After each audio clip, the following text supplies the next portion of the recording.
There we go. There we go. Okay, peeps. Oh, no. Microphone. I think I will get it eventually. Let me go on YouTube while we do this. Today it's been very interesting. Very interesting. Manage. There we go. And go live. There we go. While we do this, oh, hi, I'm getting the thumbs up already. I love this. I love this. I don't know who's here. I can't see who's here unless you let me know. I'm going to just go invite some people over. There we go. Oops. I just sent an invitation to my friend in Australia, and it is literally 2 in the morning there. Nice job, Hannah. Okay, there we go. There we go. Okay. Let me see. Patricia Herrera. Margarita. Ruben. Lauren, Iggy. Okay. How are you? Good morning. Good morning. Happy Sunday, Easter, Passover for those who celebrate. Whew, let's just start with some sound today. Let's all take just a collective breath. Let me bring my microphone closer if I don't destroy my entire set here. The other day I did exactly that, which is not good. Hopefully you can still hear me. If you are on YouTube, do me a favor, let me know on the chat that you can still hear me.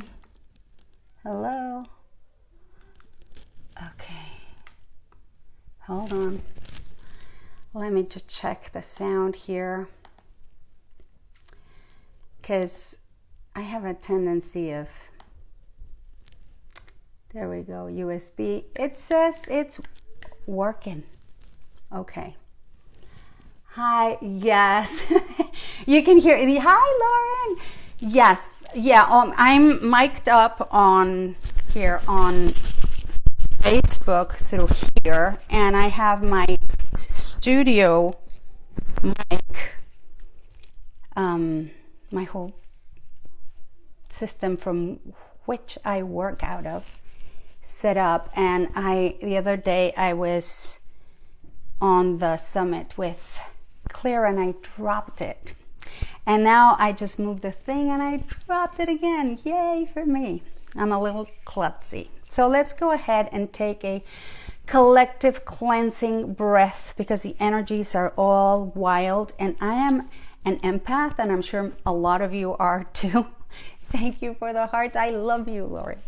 I absorb all the energies. So if there's a lot of stuff going on, if I don't clear my space and I don't clear my mind, I can just get all messed up in the head. So let's go ahead and take 3 cleansing breaths together so we can just harmonize our space, and we can hold the space for magic to happen today. How about that? So you're gonna inhale through your nose, hold for 1 or 2 counts, whatever feels organic and natural, and then exhale through the mouth with a big sigh, as when you're in love, just that beautiful sigh. And when you do that, close your eyes and feel how good that feels in your body. Feel the tingles going in your arms and your legs. So let's go ahead and breathe in and let it go. And just let go of everything that has happened up until right this minute now, and choose to be here now.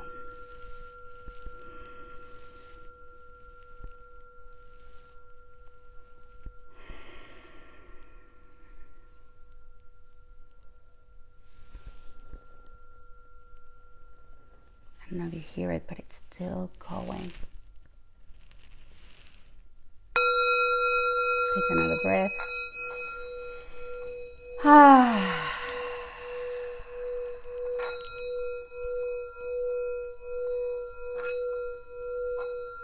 And another when you're ready.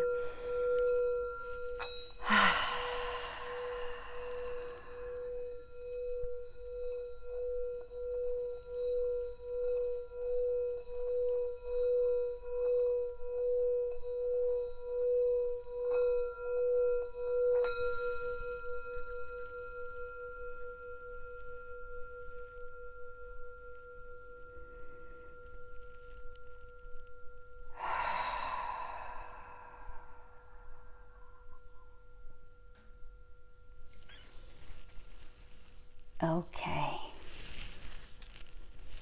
Wonderful.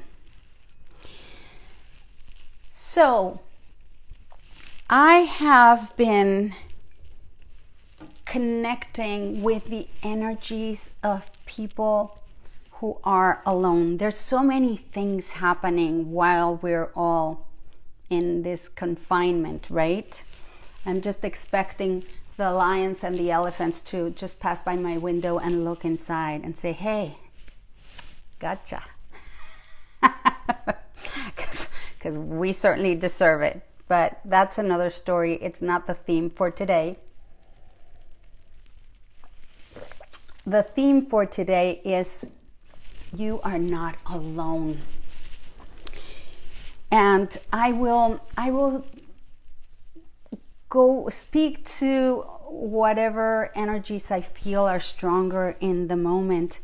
And a friend of mine and I were talking about this a couple of weeks ago, right before last Sunday's sound bath. And she had said, can you talk about self-care and how many people are going through experiencing loneliness right now? And in that moment, the energy was a lot stronger for whatever I spoke of last week. And this week, I was considering doing this theme, and then my daughter came and asked me to speak of the same thing that my friend had asked me to talk about. So I thought, how interesting that I'm being led to talk about this. So when I'll tell you a story just so to put this into the loneliness into context. When I was married and with my husband in a total of like 20 years. And I married, I was absolutely head over heels in love. And I had a family that became instant. I married this man that was previously divorced, had 2 kids. So all of a sudden, I became a stepmom. I didn't just become a wife, I became a stepmom, and I had this big family. So I had to teach myself to even cook differently, right? I was used to cooking just for myself or for my significant other. And then all of a sudden I have a family. And so even learning how to shop for food, how to, the amounts that I needed to get, it was all a learning process. So then for 20 years, I was continuously accompanied. I didn't really have a lot of time to myself. I kind of had to find moments of escaping, and it was almost like I had guilt surrounding it because I felt like I was like dodging my responsibilities, which is very messed up, but that's how it was. And all of a sudden, I get separated. My family, at this point, my stepsons were older, had gone their way, and and all of a sudden, I found myself completely alone. But not out of choice, but because that was what life was dealing me. And at the beginning, it was even scary to be alone, because I was living in this house, and I was even afraid of somebody breaking in. I stopped sleeping during the night. I was always kind of on guard because the fear started coming over me, until I made a choice and realized that this was probably going to be me, if not forever, for the foreseeable future. And I had a choice of remaining in fear or finding different ways to fill my life with things that brought me joy. This was way before Marie Kondo. And so it was like, does this spark joy? Then I'll keep it. But I did a lot of that, right? I had a choice. I realized that when this thing happened in my life and I found myself alone, I realized that I had become this person that I wasn't too convinced that it was who I really was. And I thought, wow, what a great opportunity to rebuild myself, to go through every bit of myself and look at it and decide whether I wanted to keep it or not. And I literally felt so scattered across the universe. I kind of went on an etheric search, right? On a space mission looking, oh, this looks like my bit. And do I like it? Yeah, I'll keep it. Or, ooh, get rid of that. I don't need that anymore, right? So I did a bunch of processes. I mean, I did everything the Toltec way, a process of recapitulation. And if you know anything about the Toltec way, oh my gosh, you had to go through every stage in life from the first point of life that you remembered and do a review. And I went through, like, when I'm 3 years old, sitting at my preschool, eating, what are they called? Those, I don't remember the name in English, but you know those, the Irish 3-leaf thing that when you get the 4-leaf clovers, like I was eating clovers. I would eat the because they're tart. And I would sit with my friends when I was 2 years old and eat the clovers directly from the dirt. I remember that. I have that memory, right? And I went through every bit of my life saying, okay, I like this didn't work, I went through the whole thing. I also started going to a lot of personal development courses, seminars, reading books, learning more about sound, what it did, what it didn't do, playing with cymatics, right? The visual representation of sound. I started practicing my singing more, going to my singing lessons really consistently, working on my acting skills, working on being a better voiceover, practicing reading out loud and not making any mistakes. And all these tools have, throughout the years, served me very, very well. At one point I decided, well, my daughter, I wanted her to learn speed reading. So I enlisted her and one of my friends and all of her kids, and we took a class at Columbia University and went to take a speed reading class. When we came out, I was fascinated by it. Nobody else in my group was. They all just took the class, thought, okay, great, and then they moved on with their lives. But I became obsessed with speed reading within a week after taking the course.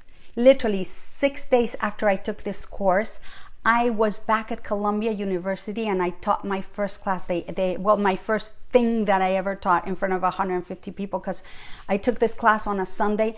On Friday, I called, I said, I want to work with you guys. And they said, funny, we're looking for teachers. Come on over, take the class again. I took the class on Saturday thinking I'm taking a class over. And Hal, the man who eventually became my partner, says, oh, I hear you want to teach. And I said, yes, I'd love to. He goes, okay, teach.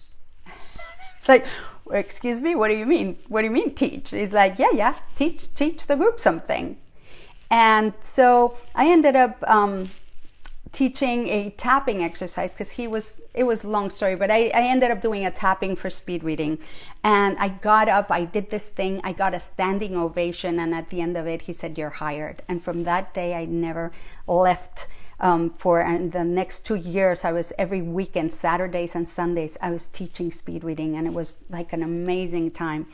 And so what I'm saying, well, it spoke volumes about my personal life, right? Because I would be working during the week, and then I was teaching speed reading, and I would live for the Saturday, right? Saturday and Sunday, when I was going to go into this group of people and watch them learn a new skill and transform in front of me. Just like all of a sudden they walk in and they don't know what the heck they're doing, and they leave and they have this new thing that's going to serve them for the rest of their lives. And it was so empowering and amazing and just fabulous, right? It's the most amazing feeling. It's what I live for. So I was presented with the opportunity to do this. And so when I was thinking about all the people that are experiencing so much loneliness, not only because they are alone, but because they might be in relationships where you feel more alone than if you were physically alone. I have experienced that, and I can tell you it is so much worse. If you are in that situation right now, you know what I'm talking about. It is so much worse to have this feeling of aloneness when you are with someone, because I believe that it becomes it feels hopeless. Because when you are alone physically, you don't have anybody and you're just physically alone in a space and that's it, you at least know that's what you've got, right? You're alone. But there's always the hope of, but maybe I'll meet someone, maybe I'll run into someone, or wow, I'm able to do whatever I want, whenever I want, without anybody like being on top of me and questioning whether they agree or they don't agree with whatever it is that I'm doing. And it became very, very liberating. So if you're in that situation where you feel very, very alone, I can tell you, and you're feeling hopeless, let me tell you, there is hope. There is always hope, and there is always a way of transforming whatever you are living in the moment when you take responsibility for whatever is showing up in your life and make a different choice. And you can even transform whatever you have in the moment. And I've seen magic happen between people when they make a different choice. And I know it only takes one person to break a vicious cycle. So that could be you. And so what I'm saying is, if you are alone and experiencing panic, high levels of stress, this feeling of despair for being alone, just know, and don't believe me. I always say, don't believe a word I say. Go try it out and see if that works for you. But everything that you need will come through you. And everything that happens in life, I believe that happens for us, not against us. And this could be a moment of opportunity to stretch yourself and do something that maybe you would have never done in a million years. Hi, Cecilia, welcome. And stretch yourself, right? And maybe go online and get into a group on Facebook and start meeting new people this way. Take a class that you always wanted to take. If right now the money thing has become almost a non-issue when you want to do something new, and right now more, because so many people are gifting everything. They're giving everything away for people that are just willing to take it, because they feel like, okay, this is the time to give, and this is my gift, and I'm going to give of my gift or my talent. And they're giving things away a lot. So whatever. And before that, if you wanted to learn a new hobby, I always call YouTube my best friend, right? I learned how to crochet through videos on YouTube. I would buy a pattern. I would go on Pinterest, find something I wanted to knit, usually something really tiny, because I wanted to make sure I finished it. And look, there's something, my grandchild was going around, Emerson was going around with this little heart. It's part of a piece of a mobile that I knitted that I never put together. So now he plays with all the pieces. So I Look, a little heart. So I knitted this from not knowing how to crochet. Pretty even, right? Look at this. And so I would look at something like, I'm talking this size stuff. A little bit bigger, because sometimes the little things are harder to knit than a little, but you know, I made a bear, an amigurumi. I never even knew what an amigurumi was. They're little crochet knitted dolls. They're amazing. Some people make some stuff. I mean, there's this dragon that I'm like, my goal is to knit this dragon that has all these wings. It's just like unbelievable piece, right? But it's big. Taking it easy. When I go back to Mexico and have my crocheting teacher, because my mom has a knitting group and I go take classes there when I'm in Mexico. But I taught myself how to make this bear through videos. Like I went on Pinterest, found this bear, fell in love with it, found that they were selling the pattern on Etsy, went and bought the pattern for, I think it was $5. Got my pattern, started reading the pattern, had no idea how to read a pattern. It was a new language for me. So then I would read one line and say, okay, this is a stitch, an SC, a single crochet. YouTube, single crochet. Found a video on how to do single. And I went video by video looking at every stitch and learning how to knit every stitch. Until all of a sudden, at one point, it clicked and I was reading this pattern and actually understanding what I was reading. It was fascinating, right? All of a sudden I'm like, I know what to do. Shocking. And then I would stay up all night. My mom would come in the mornings like, did you stay up all night? I'm like, yeah, but look. I would present her with some thing that I just knitted, right? It's like, but look what I did. And then I started going to my mom's knitting class. And one day I remember I knitted this cloud. And I went through this video, and then these videos were in, I don't know what language. I never figure out what language, if it was Bulgarian or Czech, or I do not know. But I had learned to count up to, at first 6, then I learned to count to 16. And I would hear it, the language, and I knew the numbers of this language that I have no idea what it was, because all the videos were in that language, because these people are really amazingly talented. And then I went to class and showed my teacher, look at the cloud I did. He goes, oh, wow, that's amazing. Did it take you? I said, I did it with the video. He goes, oh, did you knit it in half an hour? And I was like, no, jackass. It took me 8 hours, because first of all, I'm learning a new language at the same time. It's like, and then the woman would skip steps. She would say them in whatever the language was, but didn't show them. And all of a sudden they would cut, and all of a sudden this piece was like halfway done. So I had to fill in the blanks of what happened from the point that she stopped showing the steps to the point that it was actually knitted, and I had to rewind and rewind and rewind. So rewinding for 8 hours, you learn to count to 6, at least.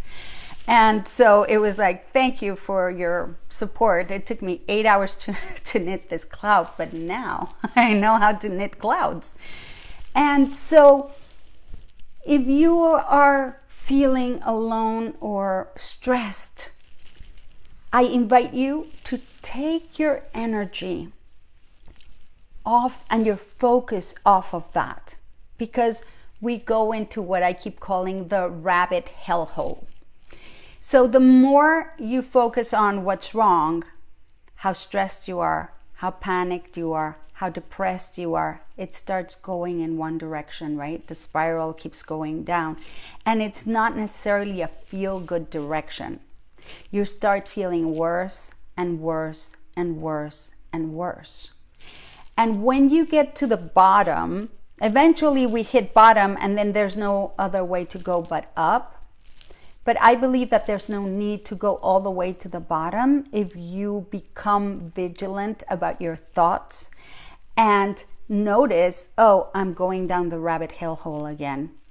So what you resist persists, right? And what you focus on expands. So the more you put your attention on how panicked you are, how stressed you are, how afraid you are, you're going to get more of that. So when you take your attention off of that and put it into something that you actually desire, or something that makes you feel good, then you stop that spiral in that direction, and you actually start going in reverse and going upwards. So you can literally take yourself or guide yourself through the emotional scale and take yourself upward, so you can start vibrating higher. Now you can do this in different ways. Like I said, you can learn a new hobby, exercising. I know some of us can't even go out for walks, but if you still can go out for a walk, that is wonderful. If you're able to take yourself to a park and just be near a tree.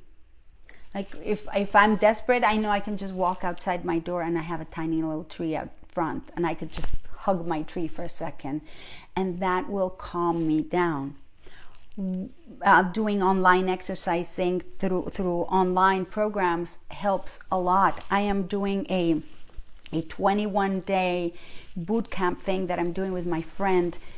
Every morning we just, like, today was day 14, and we were working out, and there's no we made the decision, and now there's no other option. There's nothing getting in the way, because once you make a choice and you decide, and deciding is cutting off all other options.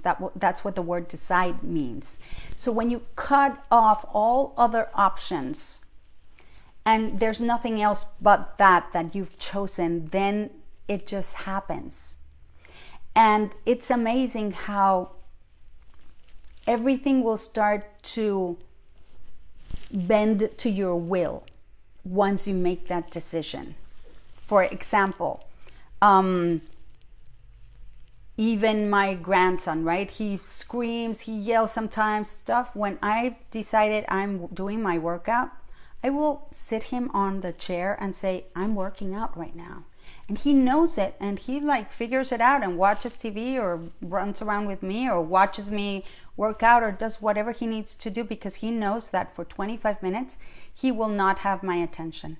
Because I'm so focused on this thing that if I don't focus, I can probably kill myself if I fall or something, because it's kind of wild. I'm now doing burpees really well compared to how I was doing them. I'm nowhere near perfect, but let's see at the end of 21 days how good I'm looking doing my push-ups. But we've now decided, right? My friend said, well, this might go on longer than 21 days. And I said, yeah. She goes, well, when the 21 days are over, do you want to start again? And I'm like, definitely. It's like, is that even a question? It's like, there's no question. We're going to just keep it going. Because at the beginning of this, when I wasn't so sure that anything real was happening, I didn't have any friends who had got this thing, and I was like skeptical about this thing actually being real and stuff. And I was like, okay, let's just stay positive and blah, blah, blah. I was like, well, what would be my goal out of this if I'm going to be put in jail involuntarily? And I thought of all the people that get put in jail and then come out and they're ripped, right? They have a cell that is this tiny and they still are able to figure out how to work out and come out ripped. And I thought, okay, I'd like to look like J-Lo instead of Jell-O.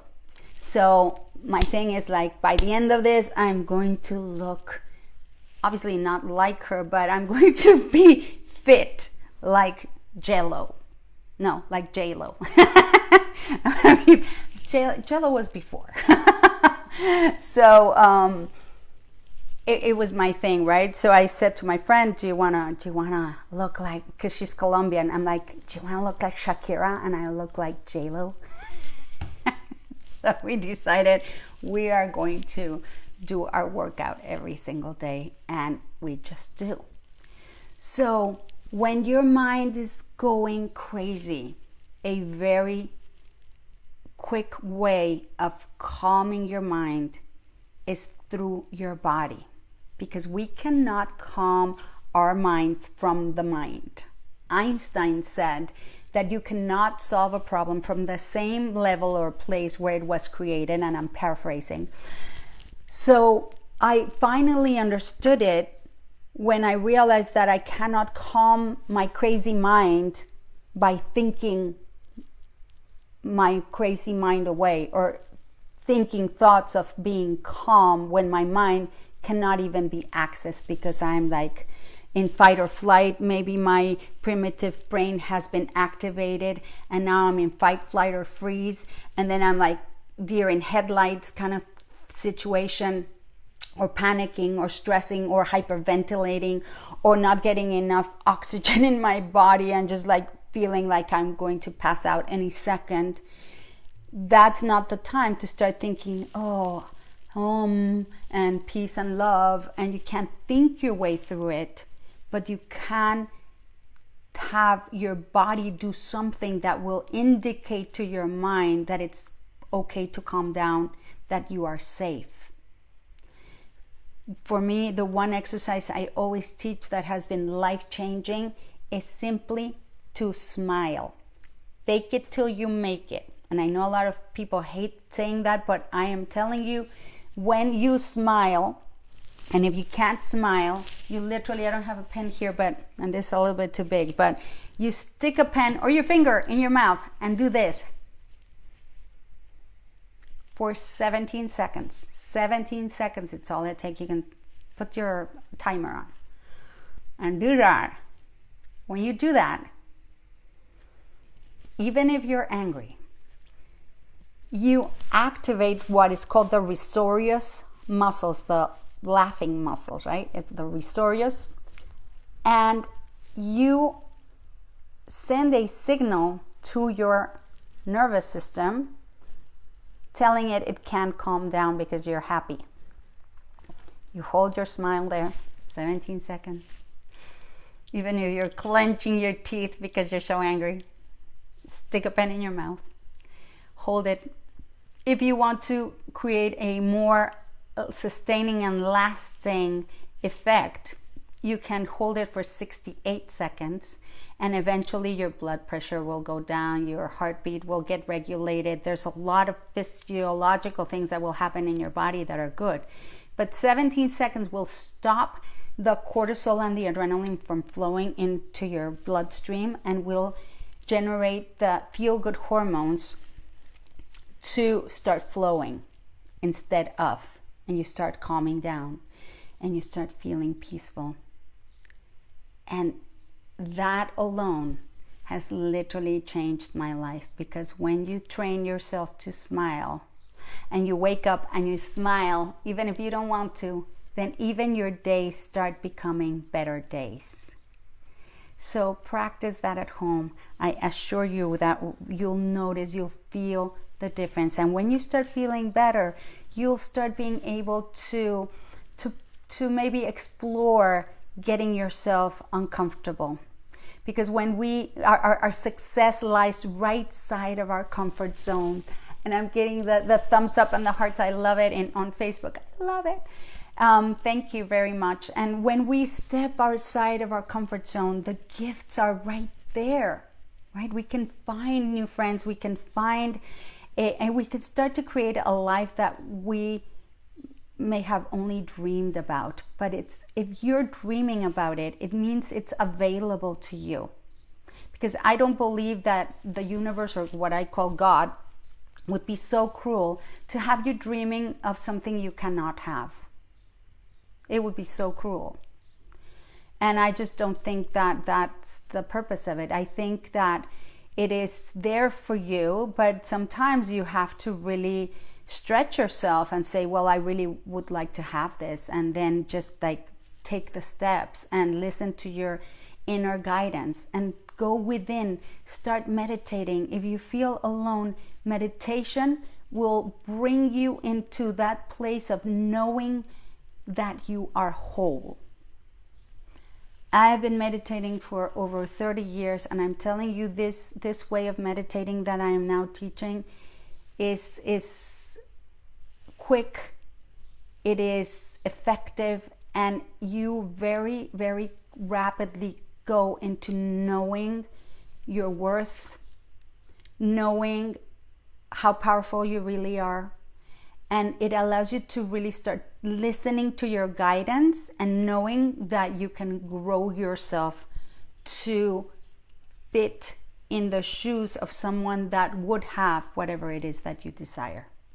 So I hope that hi Jenny, that message resonates with you. And if you are feeling lonely, if you feel like you have no friends, no family, if you know, I have friends that have absolutely no one in this world but themselves. And I can only imagine how hard it is, right? And so I try to be a good friend to them, but sometimes they're still going to feel alone and lonely. And some days I feel alone and lonely. Some days I still feel scared. Some days I wish, like, oh my God, I wish, I go back into my programming. It's like, I wish I had a man to do the man stuff, It's like, and then I think, well, do I really think that there's man stuff and women stuff? And then I go into, well, no. And then I kind of reframe it, and it's like, no, but there are things that I just don't have the strength to do, and I wish there was here somebody stronger that could do the things that I would want to do, but I'm not strong enough to do, like physically strong stuff, right? And so then I go into my pity party, and then I catch myself, and then I start focusing on all the things that I can do and all the things that I do have, and then all of a sudden I am now back in my groove. So we all go through this stuff, and especially now it's very easy to go into this. I've been reading horrific stories about people taking their lives because they just cannot deal with the anxiety and the panic and the loneliness, and it breaks my heart. So if any of these tools resonate and they can help you, it would make me so very happy. And if you're feeling alone, just know that there's someone that is thinking of you and sending you lots of love, and hoping that you can really take these tools and expand your container so that you can find some joy, within this storm. Okay, enough lecturing. So let's just go today into a place of receiving. Just open yourself to receive, because we are always taught that giving is better than receiving, and that is such a BS lie. It is not true, because it unbalances everything. If we're all givers and there's no receivers, then there's no fun in it, right? I say that the fun and the spark happens when a joyful giver meets a grateful receiver, and that's when the magic happens. And so let's expand our container of receiving, and then open yourself through the day to see what else you can receive, whether it's a compliment, whether it's a surprise thing that comes in the mail, a phone call, whatever it is. Let's open ourselves to the magic of receiving. So go ahead and do 3 to 6 cleansing breaths. Let me just drink some water here.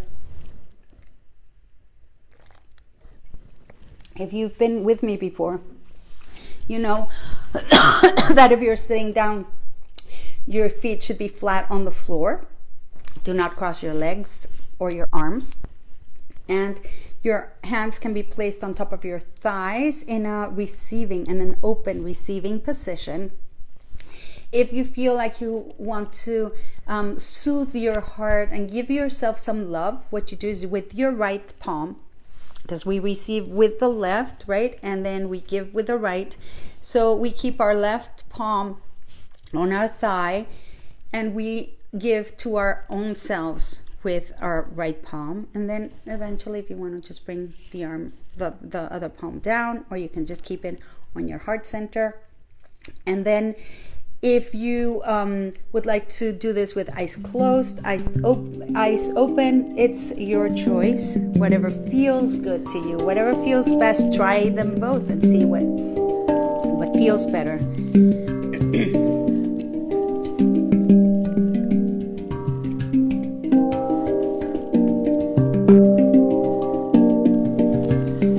Go ahead and just cleansing breaths.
you're ready, take a deep, deep breath in through your nose and out through your mouth.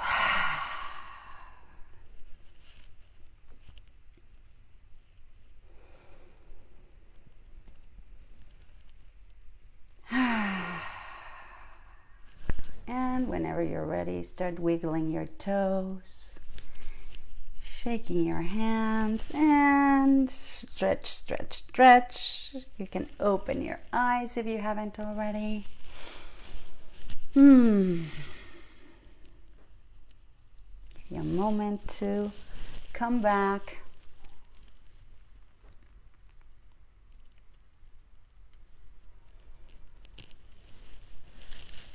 Hi, Helen. Spine tingling. Thank you. That's wonderful. That's you allowing yourself to receive the sound so it harmonizes you.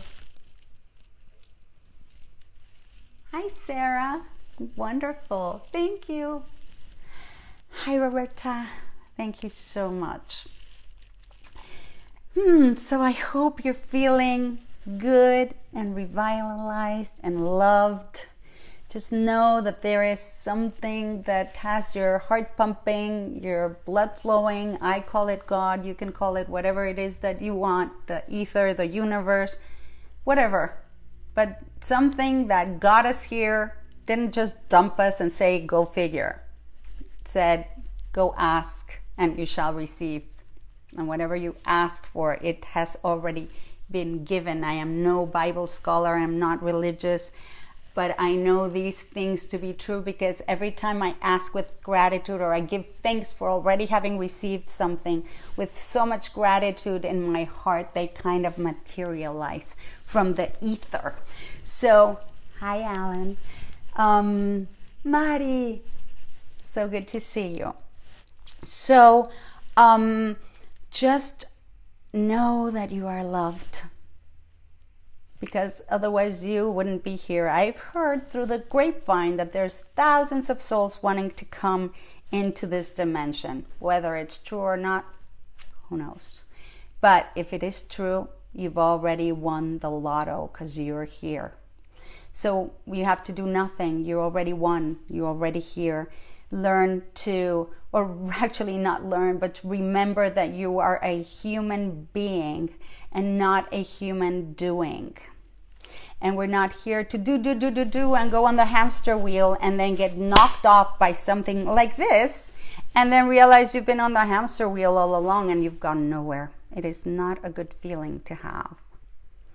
So know that you don't have to do anything. And some of my daughter was saying, why don't you talk about people feeling like they have to do something and that it's okay to be wherever you are. And it's so true, because that pressure, right, of continuously doing, that is actually what this thing is teaching us.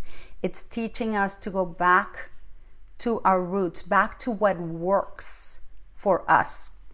And whether that means eating, having a cooked meal and having a talk with your family at dinner time and reconnect instead of being connected to the phones, or whether it means being more present for your significant others or your children or your friends or whatever, or yourself.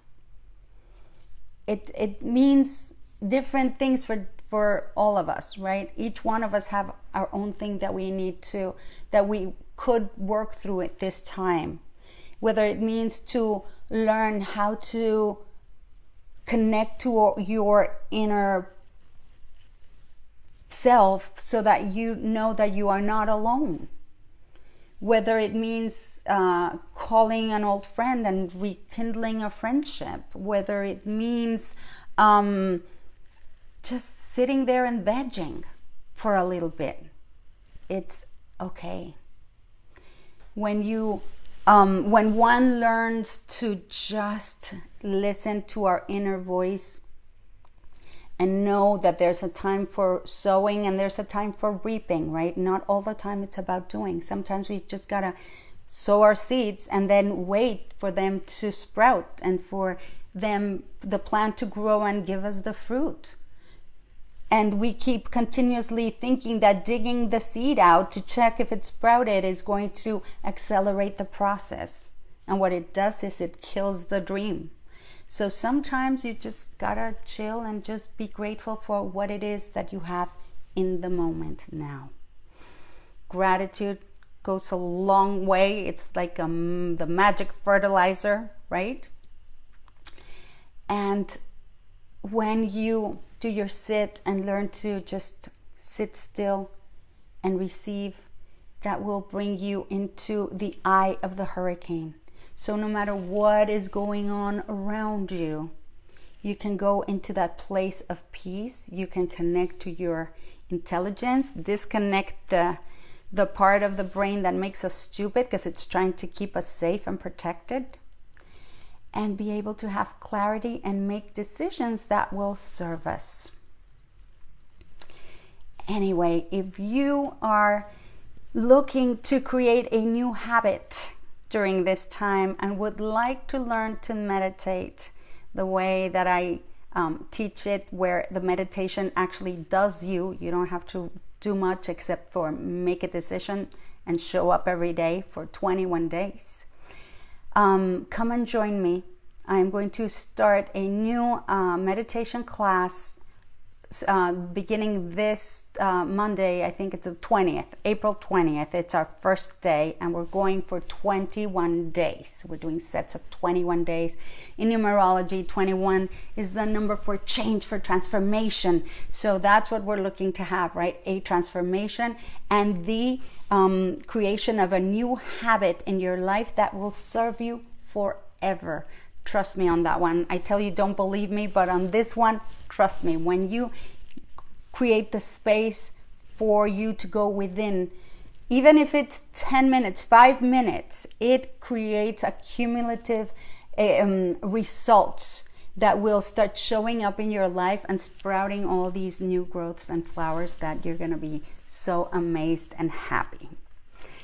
So if you're interested in signing up for this course, you can, I'll put the link below here on Facebook. I'll put it in the comments in Facebook, and on YouTube, I'll just put a comment as well.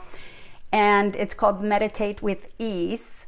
And here I'm gonna share tools for turning off the stress response as well. So I'm gonna give you tools like the smiling tool, right?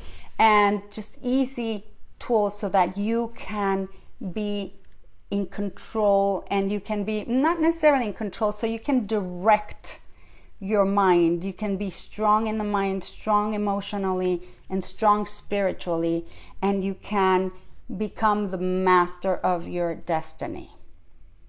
I love you very, very much. I will see you soon. Catch me if you're here on YouTube. Catch me on Facebook if you're on Facebook. I'm on Instagram, and I'm on Pinterest under Vocal Tapestry. And on Facebook, I'm 11 Hannah Martinez. So I'd love to see you there. Thank you very much. Yes, Cecilia, being and not doing. We're human beings. Remember that. Anyway, my peeps on Facebook, hold on. I'm ending the live stream here on YouTube. I love you very much, and I'll see you next week.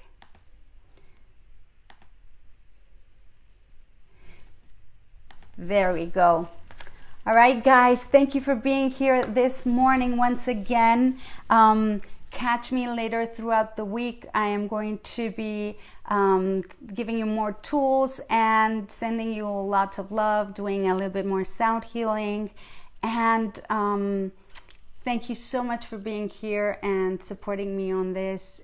And just choose to be happy. I love you, and see you soon. Bye-bye.